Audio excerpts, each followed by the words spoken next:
Hi, my name is Don Alley. I'm the owner of the Bu Tactical product line, and today we're going to be looking at the Combat Lanyard Identification Badge.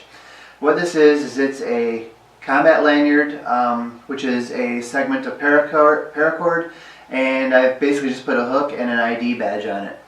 To talk about everyday carry aspects of this, we've got a lot of stuff that we carry on us every day. For instance, our cell phone, our wallet, watches. If you're into personal protection, then you're going to be carrying stuff like a folding knife, perhaps a tactical pen, a tactical flashlight. You might carry a Kubotan on your keychain. If you're lucky and you work in a weapons permissive environment, you can carry a sidearm with you. But for most of corporate America, these aren't necessarily possibilities. So we end up looking at stuff that is discreet, but still within our everyday carry. Stuff like the tactical pen and the tactical flashlight really fit into that well because they're discreet enough to where most people will just say, oh, that's a pen. And only the educated few who are kind of into it are really going to know that that's a little bit more than a pen. So when I designed the Combat Lanyard Identification Badge, I took a regular combat lanyard, and like I said, I added the hook and the identification badge. Now this is something that you would wear in corporate America just to have your name on your badge and stuff like that. Most places are pretty much require that. So some of the design considerations I put into this, it's got a quick disconnect. This is right here, and it doesn't take much force to pull that apart. It takes about 5 pounds of force to pull that apart. Now the idea of placing it right there is if someone were to come up behind you and decide that they're going to choke you with it, it's going to break right loose. Now, they may have your lanyard, they may have your ID badge, but they don't have your neck in a sling. And, prioritizing the personal protections aspect of that, that's what's really kind of important. Another aspect of this would be is if they did come around the front and they said they were going to choke you that way, it's just going to come right loose. So, when worn properly, there's very little control that someone is going to be able to exert over you with the lanyard. Now typically these are and commercial lanyards that aren't personal protection intent, that safety clip is right at the back, and if someone were to come up right in the back and grab, then they'd actually have you in a chokehold. So we move that around to the side just so from the back and from the direct front you're going to be less likely to be affected by it. If someone comes in at the side, that's where your arms are, you're going to be a little bit better able to mitigate that type of attack. So that's the reason for putting that there. The other thing is the design constraints I put in was the length. I looked at the length of some of the combat lanyards on the market, and they're kind of short. So I said, where do we really want to go with this? And the idea is you want to be up in your frame like this. The unarmed version of that, of course, is just up in your frame. It's a good fighting stance.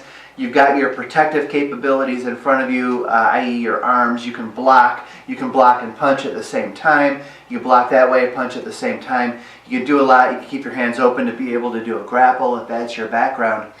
But this kind of represents an ideal protective posture to be able to mitigate an attack coming at you.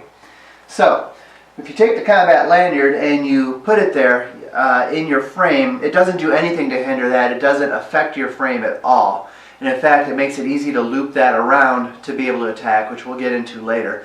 But right now we're just talking about getting in your frame. If I need to punch, this lanyard is long enough to be able to effect a full-length punch. I'm 6'2", and I've got fairly long arms, and this allows me to go to full extension with a little bit of slack.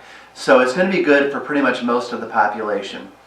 I can do that either way. What you don't want is to get a lanyard that's too short. Let's just say it's this long, and to punch, I've actually got to pull this hand out of my protective posture to be able to get that punch in. I want to be able to have this hand operate as independently as possible from this hand as far as prioritizing what I need. So if a punch is coming at me, I can get that block in and get that punch right off the bat. That's one of the reasons for the length of this being the way it is. So, that being said, these were a couple of the design considerations I put into when I made the Combat Lanyard Identification Badge. It had to be discreet, everyday carry. This happens to be able to be worn in plain sight. No one would even think twice about it. I've been wearing mine in plain sight for going on 2 years now, and I have not had a comment on it at all. It's just a ID badge as far as most people are concerned. It's something that you've got on you for a period of time. For me, it's 10 hours a day. If you got an 8-hour workday plus commute, it's on you a decent amount of time. It's not something that's terribly specialized, like you're only going to have on you for 20 minutes out of the day, or something that you might only use once every other day or something like that. So this is something that it's on you. It's part of your everyday carry kit. It's part of what you need to get by in your work environment, and it's something that, because it is on you, it makes it a little bit worthier of practice and a little bit worthier of gaining some proficiency in it. When we come up next, we're going to be talking about some different techniques with it, and some various strikes and some various grapples as well as time goes on.